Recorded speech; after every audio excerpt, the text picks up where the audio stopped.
Good evening, everybody. Welcome on this nice, lovely, warm summer evening. My name is Tensie Whelan. I'm the director of Stern Center for Sustainable Business and also professor of business and society here. Really excited to have Chris Coulter from GlobeScan. I sit on the advisory board of GlobeScan, and it's a terrific organization that works globally on stakeholder engagement, building trust and engagement with companies and civil society and other stakeholders, and does some fascinating work around public opinions as well with GlobeScan and BSR and other, with BBMG and BSR. If you all know what those stand for, you get a prize, Dan. So anyway, thrilled to have Chris, and he's going to introduce our terrific panelists, who I'm really excited to have with us as well. Just quickly, for those of you who are here from external to Stern, the Center for Sustainable Business, we founded about 2 years ago to really help current and future business leaders embed sustainability core to their business strategy and really have that drive innovation, employee engagement, innovation, and all those great things that sustainability can drive, and really demonstrate that there's a strong correlation between sustainability and good financial performance. We're delighted to have students here, corporate practitioners here, alums here. So let me just, show of hands, how many of you are students at Stern? Great. And how many of you are corporate practitioners who are here? Terrific. Great. And how many alums? You have any alums? Yay, good. A nice balance, everybody. Good. So anybody all three of those things? Yeah, is anybody all three? Yes. All right. No, raise your hand. Be proud. So without further ado, I'm going to turn it over to Chris. And again, welcome. Really glad to have you all here with us this evening. So thank you. Thank you very much. Thank you, Tensie. Thanks to Stern to host us at this very fine school with all these fresh and sometimes grizzled faces of people I've known for many years. I wanted to introduce the panelists and talk to them a little bit about their journey. Then we'll take a pause and I'll give some contextual research that we do to kind of set the stage. Then we'll have an involved conversation, and then we'll open up to the floor. So as we're thinking through, please think of your questions, and we'll have a good dialogue and keep it kind of informal, okay? So it's my pleasure, well actually first I should say that Kelly Semero from SC Johnson was meant to be here. She sends her regrets and apologies, and she was called away on an urgent issue that she couldn't get away from Wisconsin to New York. So that's too bad, but we have more time for all three of this wonderful panelists. Everyone knows Tensie. I'll introduce John Banner. He's Executive Vice President for Corporate Communications and the President of the PepsiCo Foundation.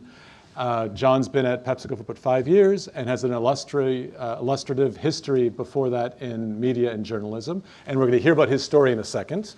And then Francesca De Biasi, who's the Chief Supply Chain and Sustainability Officer at McDonald's. Francesca's been at McDonald's for a little while. I'll let her talk about her history and windy road. And I think that's where I'd like to begin first of all. So John, I'd just like to know, here we are, you're involved in PepsiCo, the strategy of performance with purpose, the important sustainability strategy the company is doing. How did you get here? What's the story from back when John was whatever age and here you are now? Yeah, first of all, thank you, Tensie, and thank you to Stern School. This is a great opportunity for us to meet a lot of you and talk about some really important issues for us at corporate America and the world at large. My history was I spent about 20 years at ABC and Disney running various news programs, working with various sort of standard bearers of journalism, as it, I would say, once was. Maybe not so much anymore. But you know, the Peter Jennings of the world, Charlie Gibsons, Diane Sawyer, Bob Woodruff, Elizabeth Vargas, George Stephanopoulos, and others. I had spent about 20 years there and really accomplished much of what I wanted to do in terms of covering both great big stories and some pretty sad ones. And you know, as a journalist, you're sort of aligned to try to find the truth in stories. That seemed to be a little bit hard to find as of late, about 5-6 years ago. And what I really wanted to do, because I sort of imagined a journalist was the referee on the field, calling, you know, balls and strikes. And what I really wanted to do was get into a position where I could advocate and get off the sort of sidelines and get onto the field and play. And so as I was looking around for, you know, companies and agencies and things that were doing good in the world and were making a positive impact, I sort of was captivated by Performance with Purpose and our CEO's vision of the company, which she started some 10 years ago, and it just sort of worked out. So that's my brief story. Wonderful, great. And Francesca?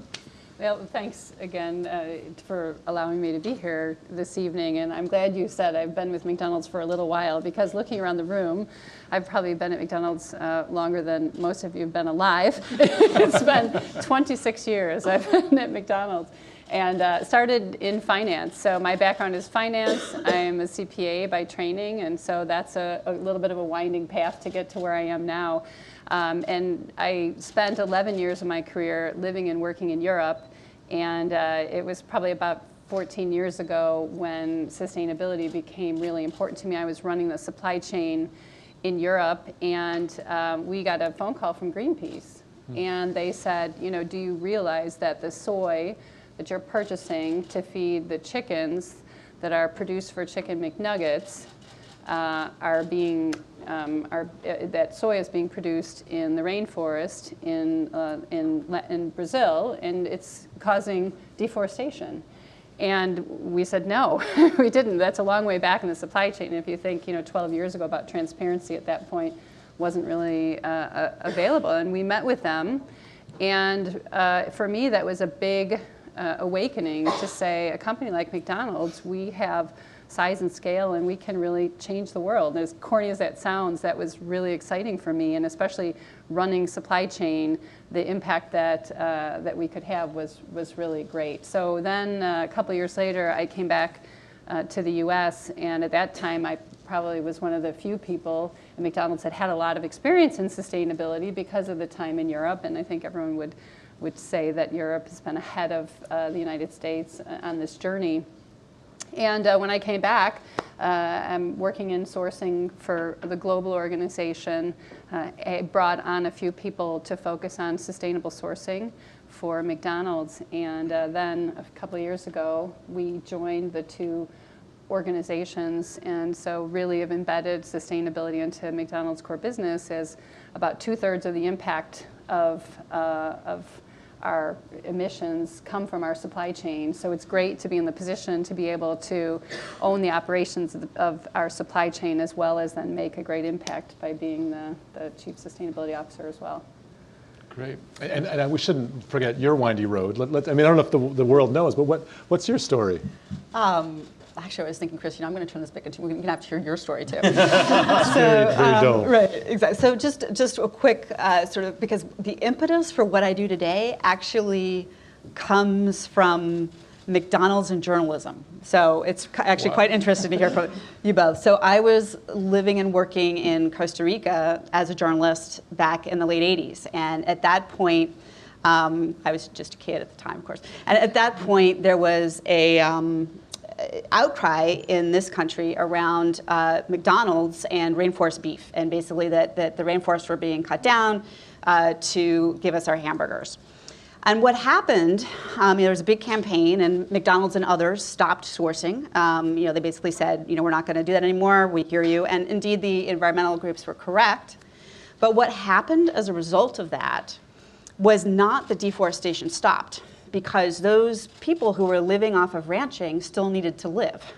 And so what they ended up doing was doing slash and burn agriculture. So the whole thing was sort of pointless, right? So observing that was a real lesson to me. And so when I came back from working in Latin America to the States, I began to work for a group called the Rainforest Alliance, whose philosophy really is around how do we combine both conservation and sustainability with the social side of things, and find a good economic solution for communities, for business, in a way that actually protects the forest, but in a sustainable way.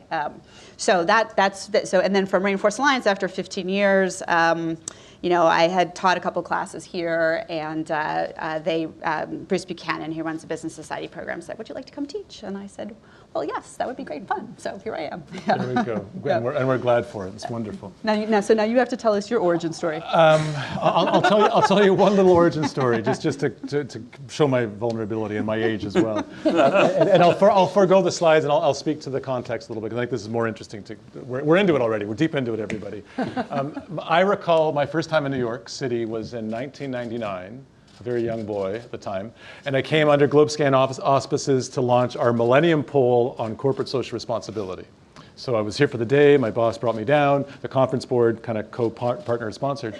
And I recall, first of all, wondering, because I was involved in international development mostly before then, and worked for the Canadian government, CETA, the USAID version in Ottawa, and had a sense of just, wanting to change the world like all of the three of you sort of referenced. And there I was focusing on this thing called corporate social responsibility. I thought my boss was crazy. What is this thing called CSR in 1999? And we did a first survey around expectations for people across the world of what they expected business to deliver in this sort of area.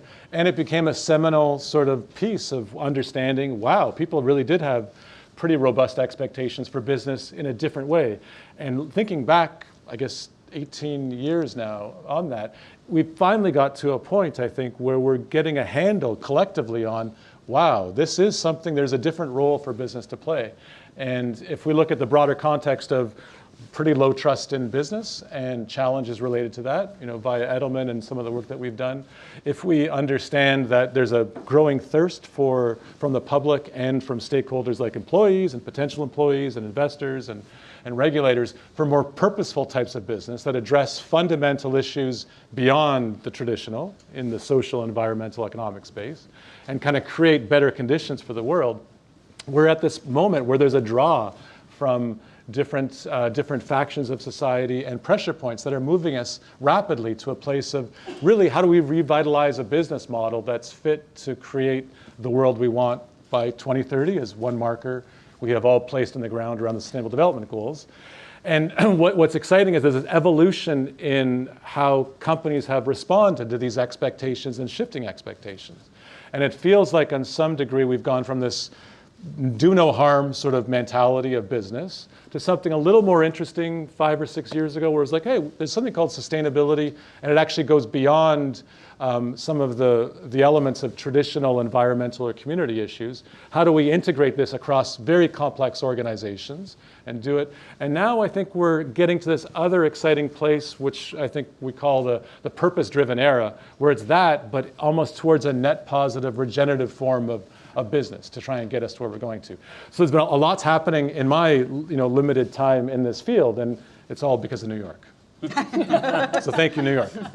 But let's talk a little bit around what the role of business and why business is a critical actor today, and possibly why business is required to be an actor around the broader sustainable development agenda. And I know you've got some thoughts on that, Tensie. Sure. Well, I think first and foremost is government isn't doing its job, right?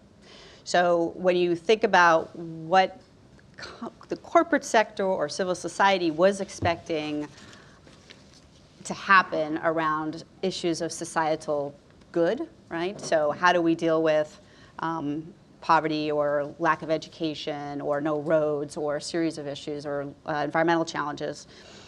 Many of the companies that I worked with 10, 15 years ago would say, well, that's the government's job. It's not my job to figure that out. So as an example, if you're in cocoa in West Africa, and where 60% of the world's cocoa comes from, and you're expecting government to deal with the fact that got very low productivity amongst the farmers. They're not getting enough to live on, and yet the government is providing no extension, no training for them. You have massive environmental degradation. You have we had civil war not so long ago there. You have child labor. None of these challenges government is tackling. So if business wants to be in business, it actually needs to step up and begin to solve some of those challenges, not all by itself with civil society, with government, but it needs to, it's sort of, I think, recognizing that it needs to take a bigger role. That's just one. I mean, there's many, many other trends, and I know my colleagues will have a lot more to say, but I think that's one that's really shifted. And I would say as well on the investor side of the equation, we're seeing investors who in the past, the financial sector said, well, this has nothing to do with me, as that's really shifted as well. That actually we are responsible in our investment decisions for what happens in society, and we need to think about our role in that as well. Wonderful. And John, anything to build on how you interpret in PepsiCo the role of business in a sustainable future? Yeah, I guess I would begin by maybe just sort of painting a brief picture of PepsiCo, right? We have We're in about 200 countries around the world. We employ about 250,000 people around the world. And we make everything from PepsiCo to Quaker Oats to Sabra hummus to Tostitos and Stacy's, and we do a lot of other things as well. And so we have a broader range of products. A lot of them require environmental, agricultural inputs to produce. So one of the things that we and our CEO sort of laid out 10 years ago of Performance with Purpose is embedding sustainability into every aspect of our business, including operations, supply chains, human resources, you name it, to really focus on transforming the portfolio to offer more choices, healthier choices. And that includes in some markets around the world where we're replacing a full-calorie drink and introducing a zero-calorie drink as the main option to lessen and reduce our environmental footprint, but therefore not only helping conserve water and electricity and lower greenhouse gases, but actually reduce our costs. So in 5 years, our sustainability efforts overall resulted in about $600 million of cost reduction. So it's good for Wall Street, but it's also good for the markets that we're operating in. And then finally, a people section where we're really focused on making sure that our associates can participate in that sustainability agenda and bring their whole selves to work, but also helping to empower people in the communities where we operate. And I think the overarching, I think our CEO has always said, for us, sustainability is not, corporate social responsibility where it's how you spend the money you make, right, by writing checks for various initiatives, but Performance with Purpose is actually how we make our money. So it's all those things tied together, and Tensie, I think you're right. The problem with the world as we currently see it is that government can't do everything by themselves. They're not only expecting corporations to step up, but NGOs are expecting us to step up. Consumers are expecting us to step up. And I think in that case, our efforts because we have such a large environmental and agricultural footprint, providing some specific IP to farmers to help reduce their water use, raise their yields, increase revenue, help smallholder farms in a way. And when we are talking to governments in the developing and emerging world where farmers are really struggling, especially smallholder farmers are really struggling to make a difference in their communities, it's companies like ours and others that can bring that market force to try to transform those people's lives. And I think by and large, that has really been the sort of nexus of how and why Performance with Purpose is so key to our success. Because obviously we have a big agricultural supply chain, and we need to ensure the survivability and the sustainability of that supply chain to be able to keep producing our products. Great. And Francesca, how do you build on that and the transition to seeing sustainability as a business opportunity and challenge? Yeah, so I just go back to what Tensie said, because I think she's right. It's consumers and citizens really saying that, the government isn't able to support me, and it's starting in Europe with farmer subsidies, for example. The government's not able to support me anymore, so I need to look to find that support elsewhere, and I'm going to look to companies to do that, rightfully so. And so, and what follows then should be that consumers decide that that's where they want to spend their money too, and then it becomes really about shared value, which is, I think, to answer your second question, is really critical for companies when they think about the business of sustainability. For us, it's all about shared value. So it's finding issues which impact your business and are also important to either the environment or society. And at McDonald's, we were fortunate enough that all the stars aligned. A couple of years ago, we had a new CMO who was putting together an internal brand purpose for McDonald's, and that was set up 2 years ago as making delicious, feel-good moments easy for everyone. And so when we thought about how do you make people feel good, that's really embedding the sustainability framework into McDonald's. So we are part of the brand purpose. I lead the brand trust leadership team on behalf of the company with my sustainability hat on. So we've really, really embedded it into the business. And that started last year really publicly with our commitment to beef sustainability. Last month we made pretty significant announcements on packaging and recycling goals. And just today we made announcements around our commitment to families, around nutrition, and more to come. But I think all of these things have been around how do we have shared values, things that are important to us, and things that are important to society. And with our size and scale, we think we have the not only opportunity but the responsibility to make these changes and use our scale for good.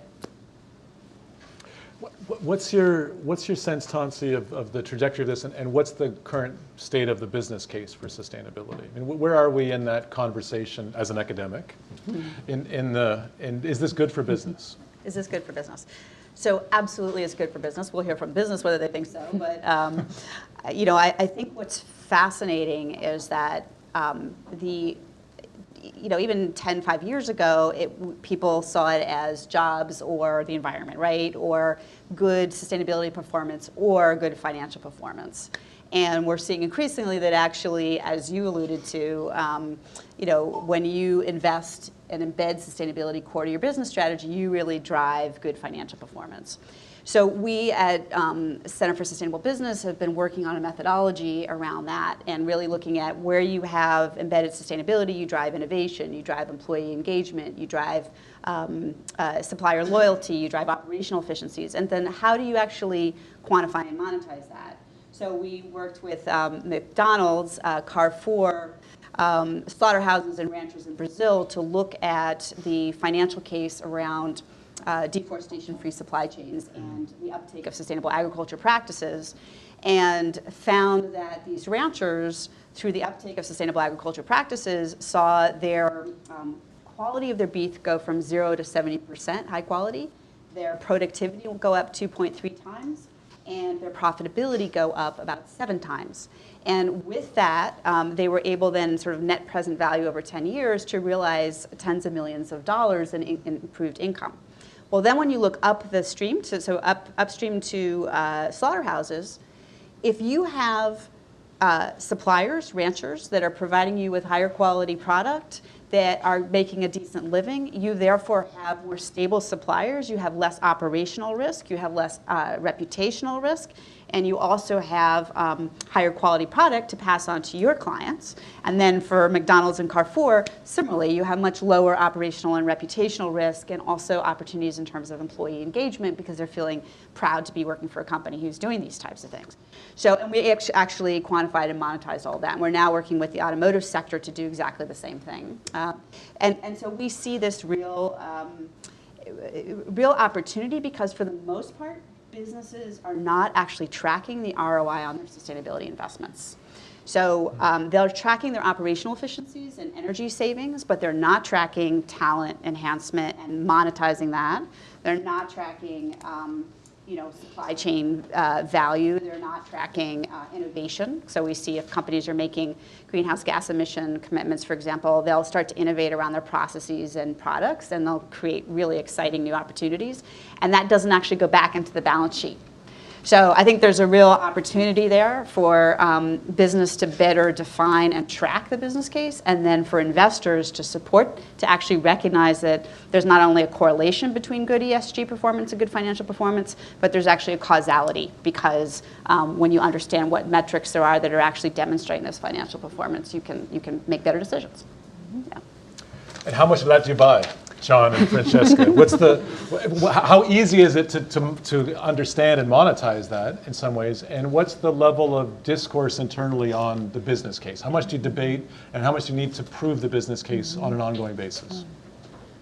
I'm happy to start. I think there's qualitative and quantitative. So, Tensie brings up a good point about just employee pride, right? So, at McDonald's we have 1.6 million employees, and the majority are between 16 and 24, right? So, this is the people that are growing up and really, feel that this is embedded into their lifestyles and are really proud when they hear about the work we're doing. And I think what we'll start to see now is how do you quantify that in things like turnover and employee reputation, which we haven't done yet. But I think so you're right to say we haven't started to do a lot of those things. But I think inherently, we all believe that that's the case. And sometimes I'll say to the team, it's like putting together a business case for having a mobile phone, right? I mean, I guess you could sit down and say, yes, I need this phone for work, and here's how much the phone costs, and here's how much saving. I mean, but you don't do that, right? There's some inherent understanding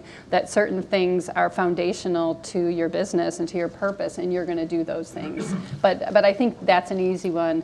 Certainly for farmers and ranchers, there's a huge positive business case. And if you look at the agricultural community and farmers, they're not doing real well, right? So they're not going to do anything that's going to cost them extra money, that's going to reduce their profits, because they just don't have a lot of profits. But at the same time, they're the definition of sustainable, because they want to take care of that land, and they want their children to have that land and to have that job when they retire. So working very closely with farmers, whether it's beef ranchers or soy farmers or others, we do put business cases together, and you see time and time again that the better you take care of your land, the more profitable you are, the more efficient you are with feed conversion of animals, the more profitable you are. So it's just false to say that sustainability is a cost. It's an investment which has a wonderful payback for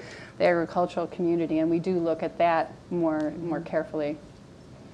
And I think then just maybe one final thing I'd say is, a lot of people may wait for legislation to take hold and then make a change, and that's a really costly endeavor, right? So when you think about being innovative and doing things before legislation comes, it's gonna be less costly, it's gonna be a better solution, and you'll get more credit for it if you do it earlier on. Anything to build, Sean? Yeah, I would just, I guess, Tensie, I think you're right that on the cost front, it's easier to measure the impact of sustainability, because those are things we tend to measure, water use and electricity, and we have one of the largest fleets of electric trucks on the road, or the largest fleet in North America. So that saved us a significant amount of fuel, as long as fuel stayed high. But I think more generally, if you look at, especially from our point of view of trying to recruit and retain talent, which I think is something that we don't necessarily quantify in a real way, but knowing that as the war for talent, so to speak, has become more fierce today, of trying to find, and there's a lot of best and brightest in the room today, to try to find those people and attract them to the company. I think being able to educate them and being able to have them be aware of our sustainability efforts, and sort of, as we like to say, performance with purpose is sort of a freedom within a framework. So there'll be people in different parts of the business that are interpreting it differently in some markets than other markets. So here in the US, we've had people sort of say, okay, there's an unmet need for kids to get healthy meals, especially during the summer when they're not in school, right? Kids who are usually fed at school. And we've developed a Food for Good program through our R&D center to basically deliver fresh meals, cooled, sitting on stoops or in front of doors in apartment buildings, that are delivered, with our help through the summer months and even into the school year. So that was a total invention in-house of somebody who said, hey, here's an opportunity to do good in a neighborhood, and now we're rolling that program out nationwide, and we're even likely trying to look at bringing it overseas. So, and then there's other opportunities within the supply chain of, hey, we have a problem in one area of our market where water use is really a premium. There's the conditions, arid conditions are increasing. So can we set metrics to say, hey, in this case, we were able to measure an impact. We wanted to reduce greenhouse gases and water use in a specific area of the UK over 5 years, 50% in 5 years. And that was a pretty aggressive goal. We needed to do it because the local community was going to do something to us if we didn't do it, and we needed to contribute to the local community's efforts. 5 years, we over-delivered on our commitment with some help from big universities, Oxford, et cetera. But now that model is being rolled out around the world to try to do similar efforts in our other markets. So there's things that we can measure in small amounts in individual countries and markets that we try to lift and shift to other markets. And I think, but there are opportunities for us to measure things better to make the case more apparent to the public and people who are interested. Great, and that social license to operate becomes an existential thing and motivates an organization quickly to try and... Yeah, absolutely. Yeah. Absolutely.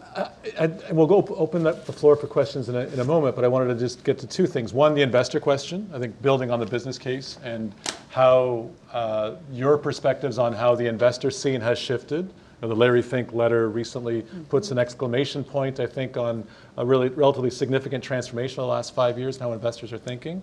I know Indra speaks to investors about sustainability consistently and constantly. Love to hear how Steve Easterbrook at McDonald's thinks of that or approaches it. And then we'll talk about building a sustainability strategy and get that insider perspective for people. But Tensie, first on your perspective on what's going on with investors.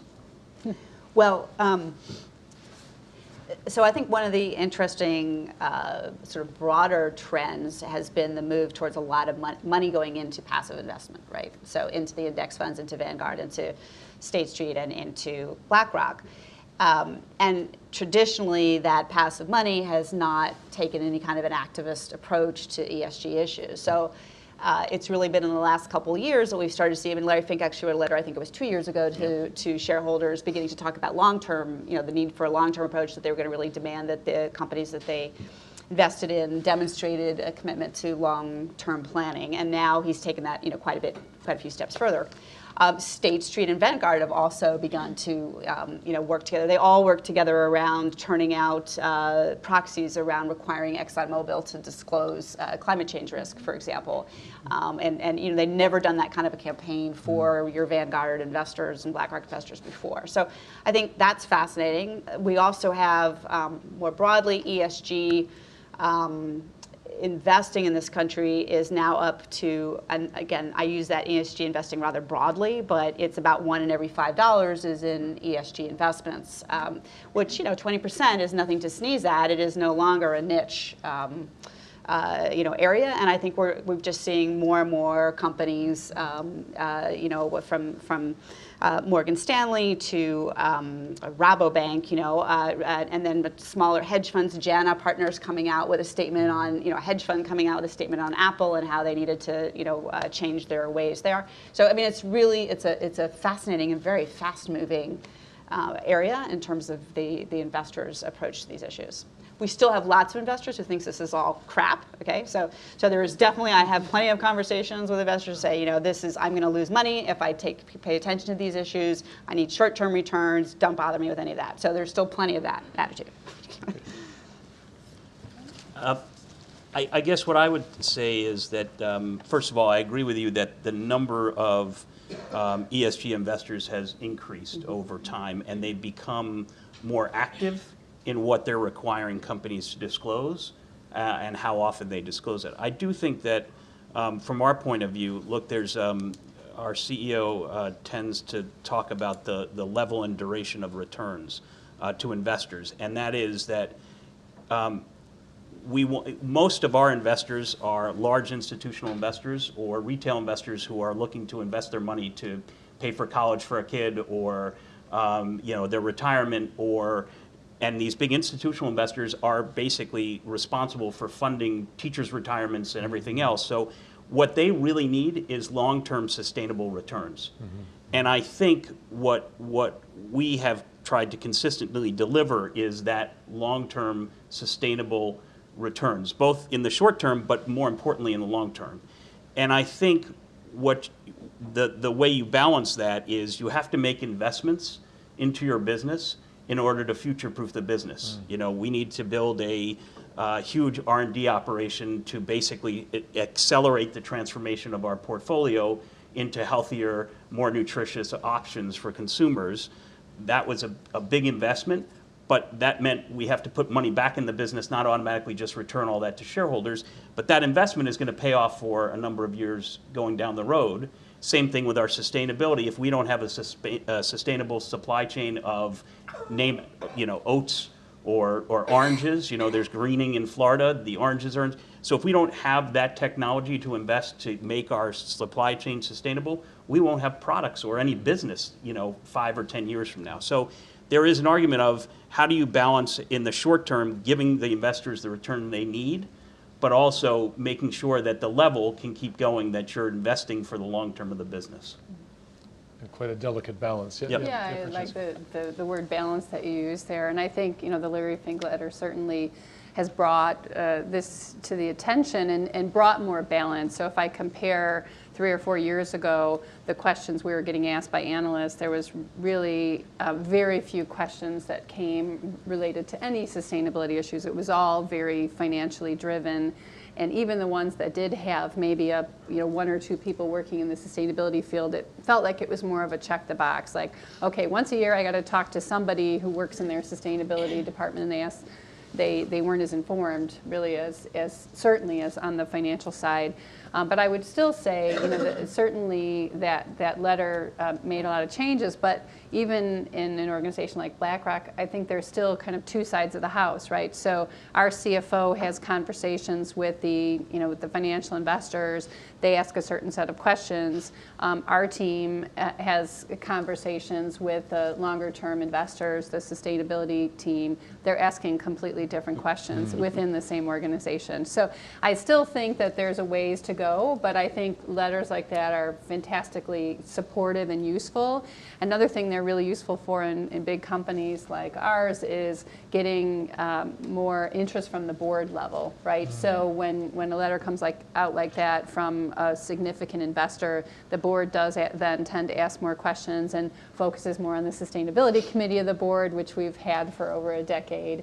And they get a lot more questions from other board members too, and it brings more focus to the organization. Excellent. So questions very soon, just prepping and building the drama. But I wanted to get at the point which I think is a little bit more of the infrastructure of how do you operationalize some of this conceptual stuff. And I know both organizations have been in the midst of either refreshing, I guess both of you refreshed your approach to sustainability. So maybe we can start with you, Francesca, on how you've approached that the last couple of years. You had one of the early sustainability strategies was 5 or 6 years ago, and you've gone into a deep dive to try and understand, and how do you recalibrate sustainability across the business? And do you want to talk a little bit about that journey? Sure, yeah, so you're right. About 5 or 6 years ago, we had our real first global sustainability strategy. And like most companies who do their first strategy, I think people are really overzealous. You end up with a lot of goals, too many, hard to measure, maybe not as customer focused, more internal focused. And you go on your way, right? And then after a few years, you recognize, well, where are the areas where we're really going to make an impact, and the areas that are most important to our brand. And again, as I mentioned, we had the opportunity with a new CMO coming on board to set a brand purpose and embed sustainability into the business, which has been really powerful. And then we worked, so on our new strategy, Scale for Good, we worked very much with a broad range of NGOs.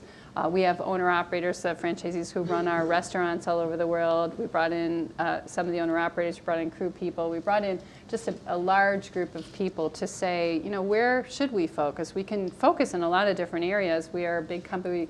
We're more limited than PepsiCo in the number of products we sell, but we're also in 120 countries. So, you know, how do you even think about where to focus? And bringing that group together and having, you know, cards all over the wall and coming up with the key strategies was really important for us, because when you're working for a big brand, which is a brand that everybody knows, you know, our communications team are getting calls every day about some issue or another. And when you're on the back foot and you're being reactive, you feel like you have to respond to every one of these requests. Some may be important to your brand, some may not. Some you may have a bigger opportunity to impact, some you may not. So by having a real strategy and focusing, when you get those calls, you can say, hey, you know, we're working with different NGOs. They've helped us come to say these are the big areas where we can impact on a brand. That area is important to us, but let me tell you what we're doing here, right? So it puts you in a much more strategic and proactive of you and the way you run the business. And another thing that helps you do is really understand where your impacts are. So as I mentioned, 2/3 of the impact of McDonald's is coming from our supply chain, and about half of the impact comes from the beef supply chain. I mean, and I think if you think about McDonald's, most of you in the room, you'd think, okay, we're a burger company, right? And we have $5 billion beef brands, so it's obviously beef is important to our business.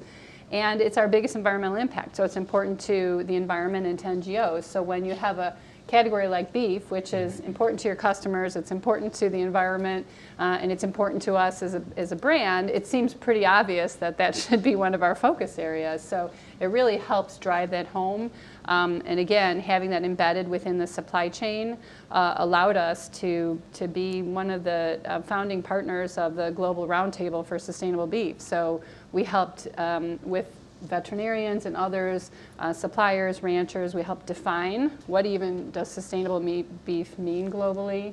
That went out for public comment, so now there's a global definition well beyond McDonald's.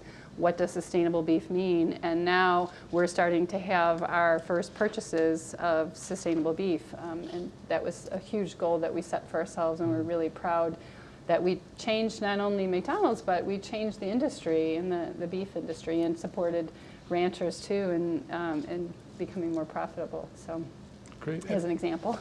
And John, you referenced Performance with Purpose, which started 11, 12 years ago, Yeah, right? 11 years ago. And you've gone through a refresh of that a year and a half ago. Do you want to just talk a little bit about that simple process? Yes. I think, if you go back prior to my arrival at the company, they had pretty aggressive goals across a number of different initiatives, from our agro presence and water and greenhouse gases and products and reducing sugar and sodium and saturated fat across our products. And some of those goals, mostly the environmental, were due to expire sort of at the end of 15. And we saw an opportunity because back when we formulated those goals, nobody was really talking about anything other than a company's direct operations. So to those who know the lingo, scope 1, right? What happens within our 4 walls, and how are we trying to reduce water use, et cetera. But in the time that had elapsed since we announced those goals, people now are talking, full value chain, scope 1, 2, and 3. So what happens all the way to the farmer and what you're doing to help them. So the interesting thing is we put a cross-functional team together with the General Counsel's office, our Chief Science office, the Sustainability office, Human Resources, and several different CEOs of our different global businesses to come together, and we spent literally several days both hearing from external experts, subject matter experts, and taking their advice into council to really try to set a new standard for operating in today's world, where resources are increasingly hard to come by, and there's lots of increased expectations on corporations to do the right thing, not just to make a buck. And I think what we did was really completely redesign our goal system to account for our end-to-end value chain on water, on human rights, on all the things. And we've set some of those goals will have to be met in another year and a half, so by 2020, around some sustainable sourcing of our primary materials. And then the rest are out to 2025. And except for the biggest goal, which is our greenhouse gas emissions goal, which is consistent with the 2 degrees, and that actually aligns to the SDG and the 2030. And quite frankly, that's one of the things that you realize, even in the example I gave in the UK, where we tried to reduce our impact 50% in water and greenhouse gas emissions in 5 years, the business has to grow while we're reducing the impact. So we, in order to survive as a company, need to continue to expand and grow our business while we're still reducing greenhouse gases. So it's a challenge technologically that probably if we had to do it today, the technology doesn't exist. But and the interesting thing about PepsiCo is when we discuss this with senior leaders, and we have really great people at all levels of the company, but the leaders will say, hey, if we're going to set this goal for water or greenhouse gas, what's the glide path to get there? And what are my responsibilities over the next strategic business plan to accomplish that? And how do I map that out? Because they're going to have to grow their business, and they're going to have to reduce their water and their greenhouse gas and all the things that we have set goals to at the same time.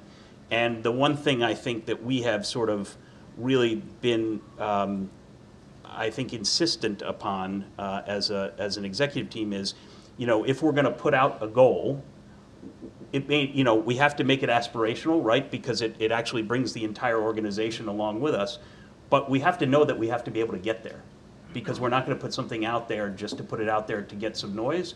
We're going to transform our business. We're going to do the things and invest the amount of money and resources we need to make the goals and to meet the goals. So I think we've set up a pretty aggressive new 2025 Performance with Purpose agenda that you guys can all look at on the web. And it's we've already passed the first year. We've made a lot of progress. But we also realized as we formulated these goals that not everything that we're trying to meet in 2025 do we have measured today. So we don't have the baseline. And it'll probably be not until the end of the year that all the baselines that we're missing will be actually disclosed or actually realized. So it's a lot of work. Easy peasy. Yeah. Corporate sustainability in today's world. Yeah. Let's hear questions. So there's, I think, 2 mics about. I'm going to stand up because I'm getting old. I'm getting creaky. There's 2 mics. So this is being videotaped, so we need to pause until you have the microphone before you speak. I'd love to know who you are and what's your sort of background and what you're up to, and then we'll address the questions. So are there any questions at all? Okay, let's start over here, and then we'll move this way, please. Yeah. Hi, guys. Thanks for coming. I'm Max. I'm an undergraduate student at Stern. And John, I recently did an internship over summer at a drinks company, and I learned that you can actually franchise out a brand to a third-party supplier. So my question for you is, how would you mitigate against any sort of disaster affecting a bottler, distributor, or supplier in a country where you don't have necessarily the hands in the plot or the pie where you could manage that? Yeah, good question. I mean, we have a vast supply chain when we do have a number of large franchise bottlers throughout the world. We do have a code of conduct for our suppliers and their suppliers.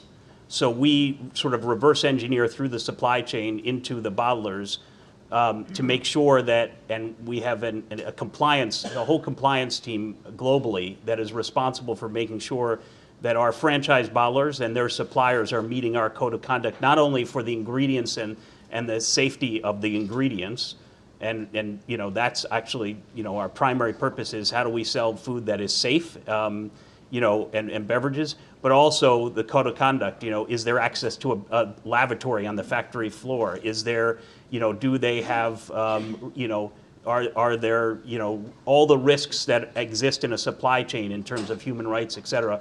They have to be compliant, and we do accountings, every year to make sure that those things are tracked. Wonderful. And this gentleman here, I think, yeah. Did you have a mic? Good question. Good way to kick it off. Number 2, a lot of pressure on the second question. And can we have the hand raised for the next question so we can give them the mic? Well, you got it. Yeah, Okay, good. great. Thanks. Sorry. Hi, so my name is JP. I graduated from Stern last year, and now I'm working kind of in procurement, consulting, supply chain space. I wanted to ask you guys, obviously you need a lot of data for benchmarking, and I think that your internal data should be fine, but you work with a lot of suppliers, so how do you guys get that transparency into your suppliers to find all that data that you need to measure your environmental impact and also to project for the future? Yeah, sure, I can start. So that's a great question, and I think we're in the process of making a transition now. So we started by having what we called an environmental scorecard. So we asked, as part of the suppliers' compliance and expectations of supplying McDonald's, we asked each of them to send in information, and it was initially a lot of Excel bodies and spreadsheets trying to collect all of this information. Then the other thing we did, which was kind of interesting, and it worked really well, is we decided to start giving suppliers awards for sustainability. And in order to get an award, they had to input their award criteria into our system. So all of a sudden, we got just a huge amount of data, really rich data from suppliers in our system, because who doesn't want to win an award, right? So it was a great way, and I think that it's a very positive approach to collecting data. But certainly, then you don't get data from everybody. And now now that we have more global goals as part of our Scale for Good, we're in the process of setting up a real integrated system that we input information and suppliers input information that's then integrated into our system based on all the specific measures. And it's really an expectation. If you want to be a supplier to the McDonald's system, you have to send this information the same way, and it has to have the same level of importance as the data related to food safety and the data related to quality systems. And again, I think because it's embedded into our supply chain and I kind of own the operations of both of those, it does help a lot because they know that it's critical to being part of our system. Given your financial background, Francesca, you're not afraid of a spreadsheet. No. I mean, and does that skill, you think, lend itself to that embedding and operationalization, which is a rare skill in most chief sustainability officers? Well, you know where I think it's the most beneficial is there's still a lot of people who don't believe in the business case for sustainability, right? So. There's a lot of people in the companies that you work for or will be working for as you graduate who are not going to be as enthusiastic as we are about this topic. And I think the background I have really helps to speak in the right language and have that business case background and be able to give the financials and talk about the investments we're making and the paybacks on those investments and the returns. And I think it's a really helpful skill to have. And you're right, it's not something that that's maybe second nature to most of the sustainability professionals today. Great. And yes, there was, yeah. Hello, my name's Simon. I'm a double major in environmental studies and film and television and a BEMT minor at Stern. In reference to McDonald's, is there any R&D or interest in lab-grown meat to potentially reduce livestock water usage, feed consumption, greenhouse gas emissions, and potentially costs in the long term? Yeah, so that's not something McDonald's specifically invests in, but our suppliers do. So we talk with suppliers. We've, not just with lab meat, but we've met with Impossible Meats. I think what we want to do is we want to be ready for what our consumers are asking for, right? So we do invest time. We do see suppliers who invest money. We keep a close eye on that. Today, it's, I would say, very niche, and I think there's still a lot of questions around not only flavor profiles and quality and taste, which most people would say they're not quite there yet, but also around what does that mean? Is that, is that less natural, and how does that fit in with some of the other quality attributes on natural that people are looking for? So I think it's still in a very new area. We're very open to exploring it, to having our suppliers explore that, and I think we'll see, the future. We'll see what comes in the future. Great. We're going to go, just to keep the gender balance proper, go to Margot. Right. Yeah. Thank you. Hi, I'm Margot Mosier with Sustainability. We're a think tank and consulting firm. A question, given you're both food-focused companies, I think you have this unique challenge of creating food that is ideally good for people, hopefully good for the environment, or at least not bad, but also sells, right, that people want to buy it. So as you look out to 2030, or at least 5 years in the future, what do you see as some of the challenges, solutions for how you're maybe going to be achieving that, priorities? What's kind of your vision around achieving those ideally 3 areas? Yeah, I think there's a way to look at product offerings and communications with consumers, because we've had a number of attempts to introduce lower calorie, healthier, in some cases naturally sweetened beverages that don't sell. And I think, one of the things that we realize as we've invested a lot in R&D over the years to make sure that we could create great tasting, healthier, lower calorie beverages, But if people don't drink them, there's two problems. One is they're not going to be healthier because they're drinking full calorie. And two, we won't succeed as a business. So in some cases, just to give you a couple examples, we own, outside the United States, we own the 7-Up brand. And in about, by the end of this year, in about 80 to 90 countries, we will have sort of replaced the full calorie 7-Up with a lower calorie 7-Up with stevia, so naturally sweetened, and the full calorie one disappears. And in many markets, the actual we didn't tell anybody, so keep it all to yourselves. But the communication is important. There's a taste expectation on the part of consumers that we can't fail them. I mean, that's where a consumer products goods company, if we can't, and taste is king, right? Even we now make, Lay's, which is a big, Frito-Lay is a big snack food business of ours. We now make lower sodium barbecued Lay's potato chips, right? They taste, I think, even better than the full sodium, but 50% less sodium in a barbecue, and that's sort of the first of a flavored chip which has a lot less sodium in it. In the UK, actually, there was a mandate by the government that all manufacturers of salty snacks reduce sodium.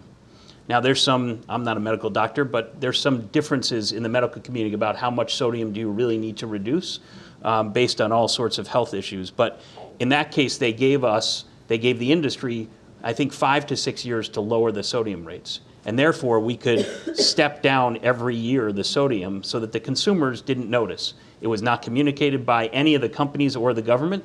Everybody did it, and it would actually manage. So there's different ways that we can approach consumers.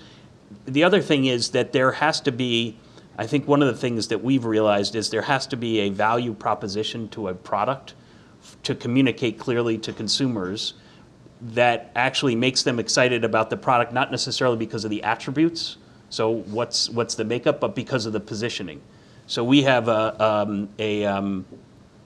brand called Kickstart, which is a lower calorie version of Mountain Dew, which is sort of an energy, a soft energy drink, right? So there's no more caffeine than a regular soda, but it's in slim cans and it's different positions. There's literally 60% less sugar in that product than there is in a regular Dew. And that product is now, it's a big business. It would be a big business if it was a business on its own.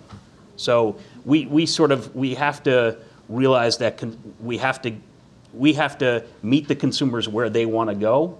We can't necessarily lead the consumers. And part of that is just our insights work and the way we are engaging with consumers and our customers, our retail partners, and how they're engaging with their consumers. And we just have to listen really carefully and gain those insights. But the reality is that we know consumers are trying to eat and drink healthier, and we're trying to meet them where their needs are. And different consumers have different needs and different wants. Love the choice editing piece of just sort of replacing something, and also the lingo of do. I love that. Yeah. It sounded very skateboarderish. Yeah. It was good. So who had the mic? You did. Yes. Yeah. Please. Good evening. Have it next to you. My name is Pablo. I'm an undergraduate student here at Stern, and my question was in kind of a different sector, which is, I was wondering what the activity and presence of big business has been in lobbying government for sustainability. So I know of certain groups like Greenpeace lobbying as well, but I haven't heard so much about big businesses.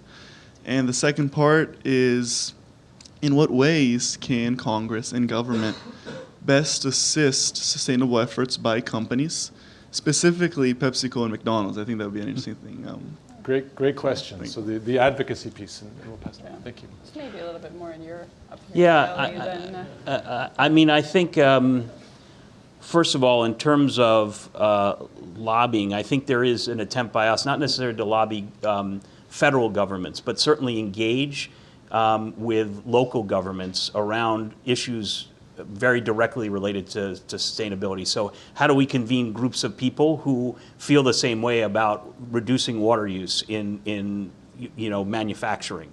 And we've done that in parts of the U.S. We've done that in markets overseas, and that's an important part of our strategy of okay, we're going to do our part, but doing our part is not enough. How do we get others to come along?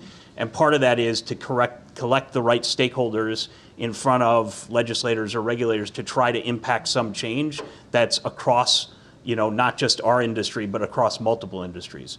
I think, look, I think there are efforts underway to sort of, as Tensie talked about, quantifying the impact of sustainability and of being a sustainable business or having a vibrant sustainable program in your business. How do you quantify that to investors? I think that work, and it's being done by the inclusive capitalism team, it's being done by some other sort of sustainable investors. If there were metrics, I think it would make sense for governments then to figure out, hey, how do they enable this performance, and how do they give, there's subsidies for R&D, not necessarily in the food and beverage industry, but there are subsidies for R&D. We've long known there's agricultural subsidies. Some, there's a lot of argument about what good those agricultural subsidies have done. They've certainly helped the farmers, which have always been in need of support during tough times. So I think the question is, if there's a framework where you can establish a value statement about, holistically, about what companies' sustainability efforts mean to investors, to share, to various stakeholders, I think there may be an opportunity to make a case that there is a platform there for governments, not just in this country, but everywhere, to sort of figure out how do you enable this to happen on a grander scale. Okay, Francisco. No, I would just add, an example that we're working on now. I don't know if we'd say it's direct lobbying, but last month we made an announcement to commit to have recycling in 100% of our restaurants globally by 2025. So we're in 25,000 local communities around the world.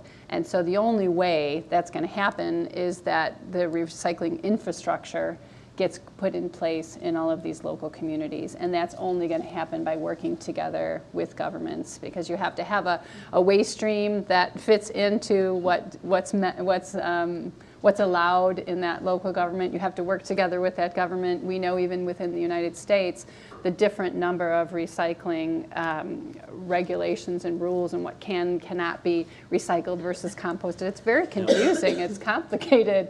And so we are going to be doing a lot of work there. And I don't know that that's lobbying per se, but it's working together. It's investing together. It's educating consumers together to try to drive that, because we've set that goal for ourselves.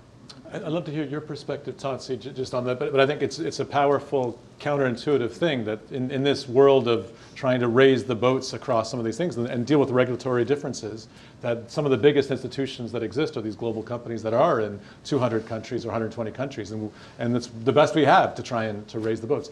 What's as a former campaigner, what's your view of the state of corporate advocacy and where it might be going? Are we going to see more of it, less of it? What do you think? So, and not picking on these two companies, but just in general, I would say that the sort of strategic focus on lobbying to really push in a concerted way government to provide positive incentives or even negative incentives for bad things is really far behind where the companies actually are in terms of their own activities. So I don't see effective coalitions of companies lobbying for sustainability issues often, and definitely not as often as I see them lobbying for other, what I wouldn't necessarily call sustainable initiatives. So I do think that there's actually quite a lot of work to be done there. I do see companies working on, so cocoa companies working together with government to solve a particular problem, like you both talked about, right? But not in that broader sense. And then we also have in this country, the U.S. Chamber of Commerce is, sort of saying climate change doesn't exist. So, we all, and many companies are members of that, pay membership dues to support that positioning. So I think there's more work to be done there. Great. Kavita. Yeah. Hi. Hi. Over here first, then there you go. Sorry. Just because I'm standing over, I'm just lazy. Yeah. Hi, I'm Kavita Prakashmani. I lead the markets work at WWF International. thank you for your comments, and we do work a lot with both your companies. So it's to help you build the case that you've already been talking about, and some of the words that came up in terms of how do you work together and how do you move the agenda. So just as background, I mean, we've got a lot of companies doing a lot of work over the last at least 2 decades. But the Amazon is still getting deforested. It's now shifting to the Cerrado. We have 10 million tons of plastic going into the ocean. The problems are getting bigger. They're not getting smaller. And in this context, I feel like the companies individually are doing a lot. But what we need, and what I would love to hear you talk about, because I know you also do it, is how do you work in collaboration? How do you actually move the industry? How do we get the players that are not in the limelight, that don't have the same business case as yours, but are B2B, but are in the value chain that we move? How do we move all of those things together? And then how do we use that power to lobby, as Tensie was saying, or how do you get that power to actually shift consumption? Because at the end of the day, we're consuming 1.6 planets worth of resources. We can't afford it. So I think, just to get a bigger sense of beyond the singular companies that you're at. Thank you. Great. Thank you. John? Yeah, I think, I agree with you. And one of the things that we've been doing is trying to find places that we can include partners, or we can include and make a statement across multiple industries. One quick example, we're a big sponsor of the Super Bowl, and this year, in addition to sponsoring the halftime show, we created a program with the NFL, with the food service partner of the stadium, with the local recycling company, to basically create a zero waste Super Bowl. So 40 tons of waste usually is the output of waste after a Super Bowl in stadium. And we were sort of set a goal to basically recycle or reuse or whatever 90% of that waste. I don't think we have the results. We'll have it in a couple of days probably. But basically that was, and we excited consumers to do zero waste parties, Super Bowl parties at their home, using an NFL spokesperson to really blast out in social media. So there was, and then we got a call from the Florida Department of Natural Resources saying, hey, they had seen our program. Can they use it in Florida to excite consumers in the state of Florida to recycle? So I think there is certainly a desire on our part to knit together groups who are not necessarily always positioned in the right way or working together, in this case to accelerate recycling efforts. I think we've done that in regards to access to fresh water as well. And increasingly, I think you'll see us doing things collaboratively with private industry, other public companies in terms of recycling. And your investors? They're also, we do. You work with your competitors, not that they would. No. But I mean, we've done industry work. I mean, I think it's always an interesting. We have different ways that we look at sustainability. So we need to be sort of authentic to who we are. So there's always some issue sometimes of collaborating into industry, but we do work with our partners all the time. And we have recycling efforts across the three big beverage businesses, us and Coke and Dr. Pepper. Through our interest group in Washington, we do a lot of recycling and other activities together. So there is inter-industry and across industries. It's a great question. I think the issues that we're all dealing with are complex, and nobody can do it alone, right? So I think the example I brought up earlier about the Global Roundtable for Sustainable Beef, we're the largest purchaser of beef by volume in the world, but we still only purchase about 1% of the global beef. Walmart is the largest by dollars. So when we started the Global Roundtable for Sustainable Beef, WWF was a founding member, with Walmart, with McDonald's, with Cargill, which is a big supplier, with a veterinarian. So there was no way that anybody can do it alone. And we didn't want to create our own definition of sustainable beef. We wanted to create a definition that could be used publicly, that could be used globally, that we could all follow. And I think that's a critical way to drive the business. There's a lot of our competitors who are members now of the Global Roundtable, and we embrace that.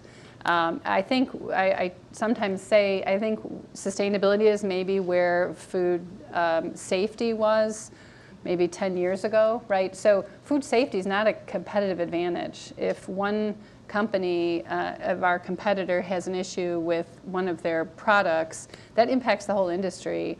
And I think that's the direction where we're going with sustainability initiatives, and that's where we should be. Having said that, I still, being one of the founding members, I also said, I want to be the first one to have that logo. I want to say we are the first restaurant company that's able to do that. We're going to do that, but it's only because of our actions. If somebody else got in front of us, that would have happened. We would have been disappointed about that. But that's just the way it is. And I think we all have to work together, because there's, even in an area like beef where you'd think McDonald's, you could do something on your own, we're still only 1%. And so no one can do these things alone. It's a great question you brought up. Thank you. I think you bring up an interesting point too about pre-competitive areas to collaborate. And I think while they're not necessarily that visible now, I think there's a lot of work going on in a pre-competitive inter-industry work across a number of fronts, especially in the plastic and recycling part. So that's an important sort of, I think, focus area over the next 5 to 10 years. Yep. No, exactly. But the competitive juices are a real dynamic. Yeah. So, there's absolutely. a new index coming called the World Benchmarking Alliance that'll be rating companies on the SDGs. And part of the conception behind it is, they're being explicit, is that we want to have a competitive framework so companies outcompete each other on performance in these areas. So it's an important thing. Yes, please. Hi, I'm Rhoda from Stern MBA. You spoke about how your investor relations departments deal with large investors, talking about your sustainability and your social responsibility.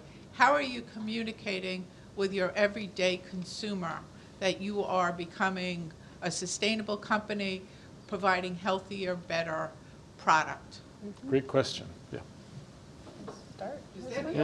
Yeah, I would say that. No, go ahead. No, go ahead. That's fine. I think that's a challenge. We in some cases it's one-to-one consumer education. In some cases it's by where consumers are living their lives in social media. There's a lot of effort that goes into brand communications to be one-on-one with consumer education. I think there's also, as we have seen, there's an increased, that consumers are increasingly looking, they tend to look at the back of the label first.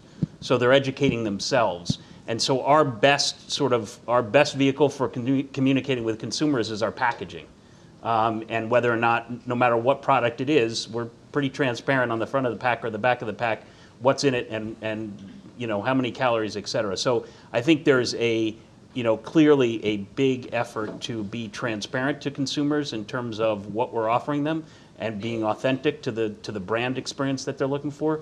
But that communication is increasingly important for any consumer goods company. I would just add to that, I think it's, there's only so much you can communicate yourself as a company. Big companies, consumers don't necessarily believe what you're saying, right? They think, well, they're just saying that because they want to sell more, whatever the product is, right? So I think it's a combination of us communicating and then also having really credible partners. A couple in the room, we have EDF here who helped us communicate on our packaging and recycling initiatives. We have WWF here who helped us communicate on beef sustainability and is a really strategic partner to McDonald's and adds credibility, and that they've helped us create strategies and driven them. So when we announced our new goals regarding packaging and recycling last month, that was the first time I would say that we really put out a communication strategy for customers. There was a lot of media, NPR, television. We had 430 million social media expressions. So that, and it was really favorable. I think that the way we communicated and talked about it, it was believable, it was favorable. There was a lot of retweets and people, adding their own commentary to it, which then helps the organization, everyone else in the organization say, wow, this really does work. So just today, we had our announcement on commitment to families, and we did a very similar thing, and we're just, trying to take those learnings and continue to drive it.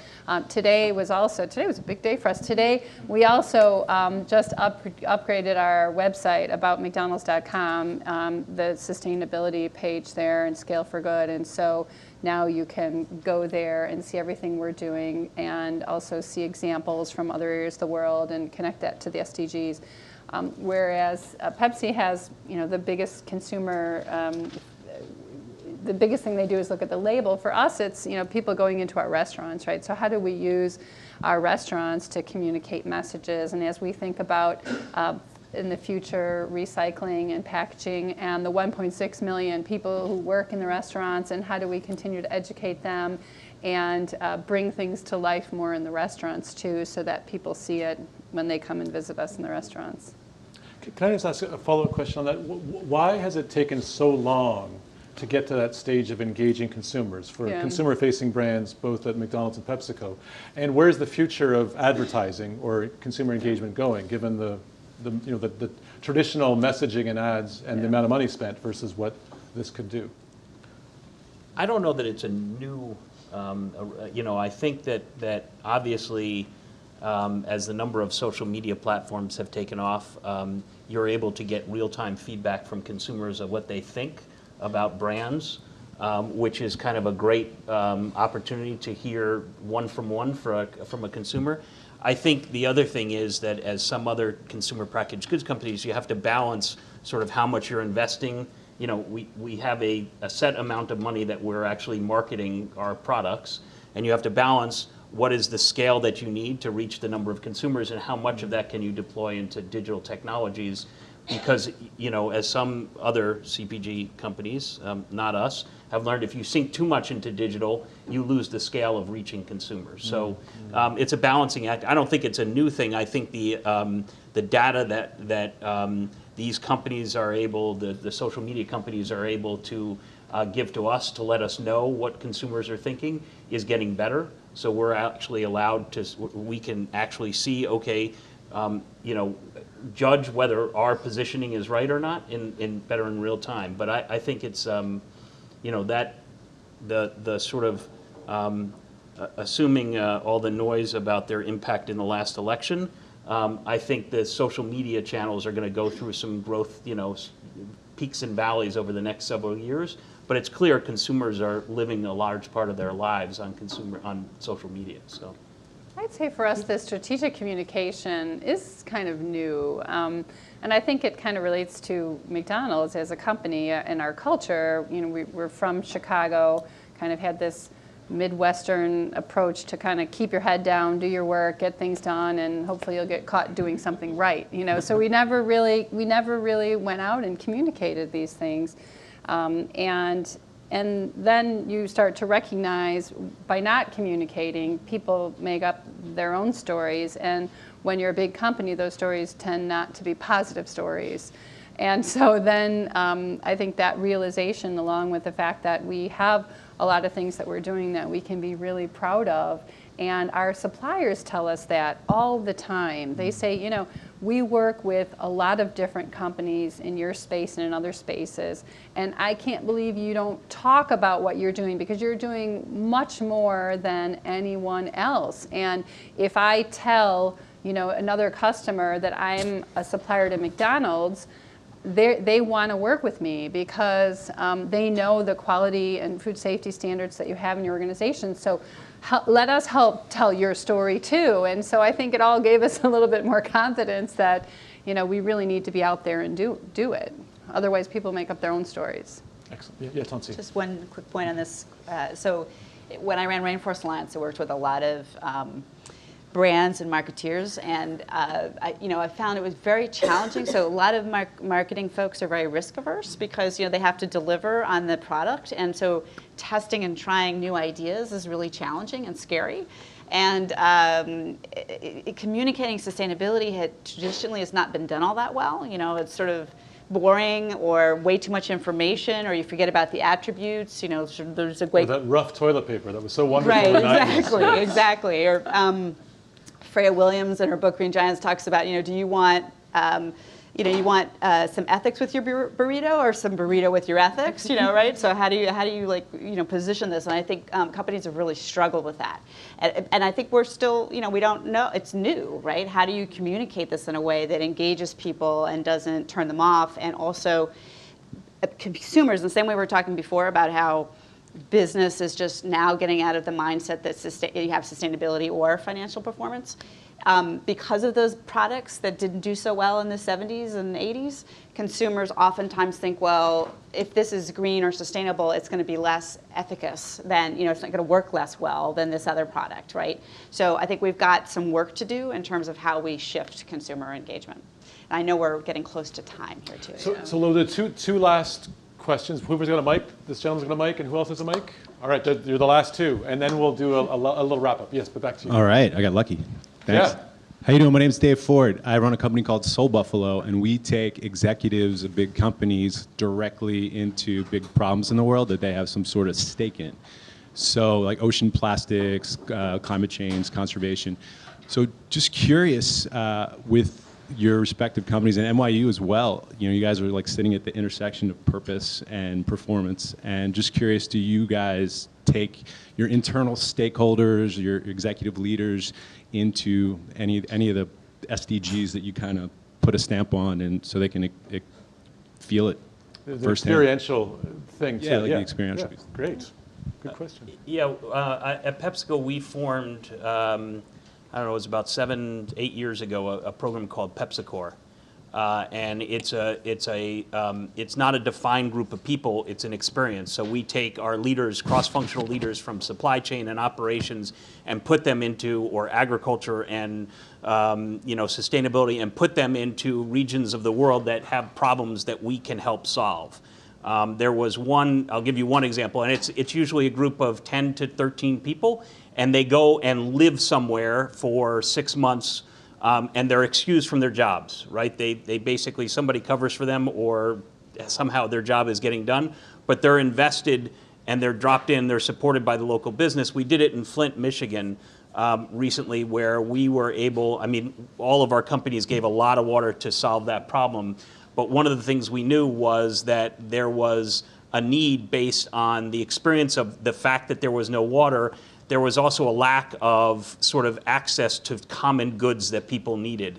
And we basically took our supply chain people and our operations people with the city and with a couple of partners, NGO partners, and created a mobile sort of food pantry, and sort of, add toiletries and everything that we created that was a drive-through. So people could actually come, we'd pack up their cars, and they'd drive off, and we located in a couple different places in the city. And that was an example where, it was the insights that our team got from actually spending the time with the local community to figure out what the unmet need was in the aftermath of a pretty horrific experience there. And we've done it in Mexico, we've done a project in India. So we do it episodically. It's not set that it happens, every 2 months, but where we think there's a business need or a need in the community that the business can actually, we can use our expertise to bear. Great. So maybe another example, a different type of example. We support a farm that focuses on sustainable agriculture in association with Oxford University. And last year we took our board of directors there and our entire senior management team to talk about sustainable agriculture. Took them out on a tractor with their wellies and talked about poultry production, beef production, lamb and pork production, and talked with them about, with farmers about real world issues and how that drives the business. So that's great. Our CEO is, we haven't talked about him, Steve Easterbrook, is extremely supportive of these.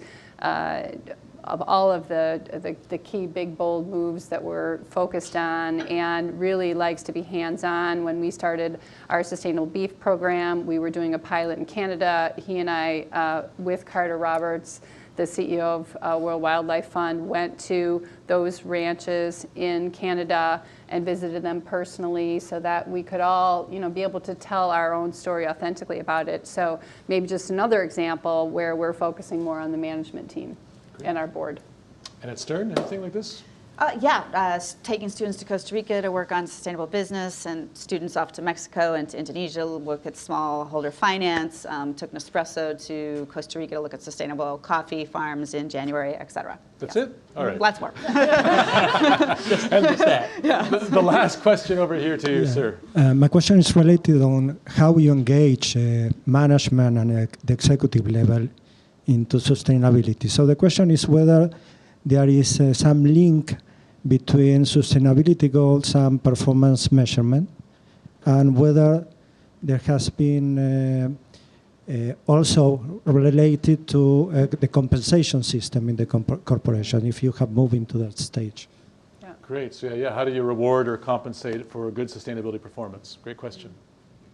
So we've had a sustainability committee of our board for over a decade, and one of the roles that I have together with them is at the end of the year, we write a sustainability report for them, and that report they review, and that's part of the full report that goes to the full board, and our CEO's compensation is based on that. So that's something that was incorporated a few years back within our organization.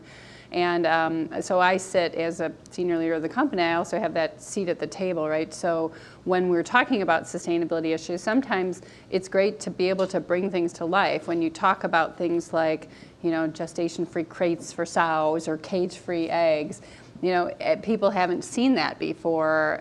Me having that seat at the table to kind of bring that to life for people, to share, this is what we're really talking about, showing what that production system looks like and what we want to be part of. I think it's really helpful to be in that position too. Great. And John, anything on?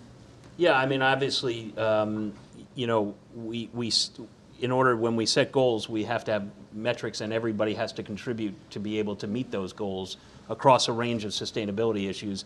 Obviously, all our sector CEOs are judged on whether their sector meets those objectives. And obviously that folds into their compensation. And then obviously the board from a public policy sustainability committee is reviewing all those metrics as well. So there's some, checks and balances in process.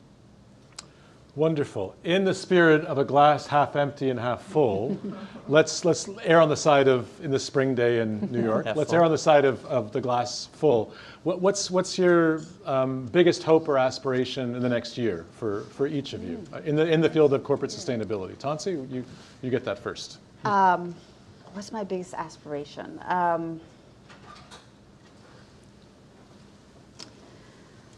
I guess that sustainability is really recognized, and I'm just going to focus on business at the moment, right? So that that the skills of understanding the material, environmental, social, and governance issues for a company, the skills of being able to engage in a trustworthy, shared value kind of way with stakeholders, the skills of being able to look at things from a systems and long-term perspective are skills that become recognized and valued within business schools, by consumers, by government, by civil society. Because I think a lot of this comes down to a shift in how we see the world, right? And we need to, in order to get where we need to go more quickly, we need more people to think differently. So that would be my big aspiration. Excellent. Great. John? It's a tough thing to identify in a short period of time. I think as we, from a PepsiCo perspective, I think my hope is, my aspiration is that as the problems, I think it was said, continue to accelerate and the disruption in various parts of industries continue to accelerate, my hope is that there is a tipping point at which industries and companies will be able to work together to solve big systemic problems that are currently going unchecked, and that the governments are doing what they can, but that's not enough to solve it. So I think there is a real opportunity for businesses, to come together, and that would be my hope, that this year is a year of that. Wonderful. And Francesca? So for me, I would hope that everybody recognizes that each one of us individually can make a difference. And whether that's, educating ourselves to understand what people are doing, getting involved in things, spending our hard-earned money with companies that we believe in, that share our values, that can make a difference. And that will even drive companies that don't want to do these things, because they'll start to lose business. So just the recognition that everyone recognizes that they all have a voice and that they can make a difference. Hear, hear.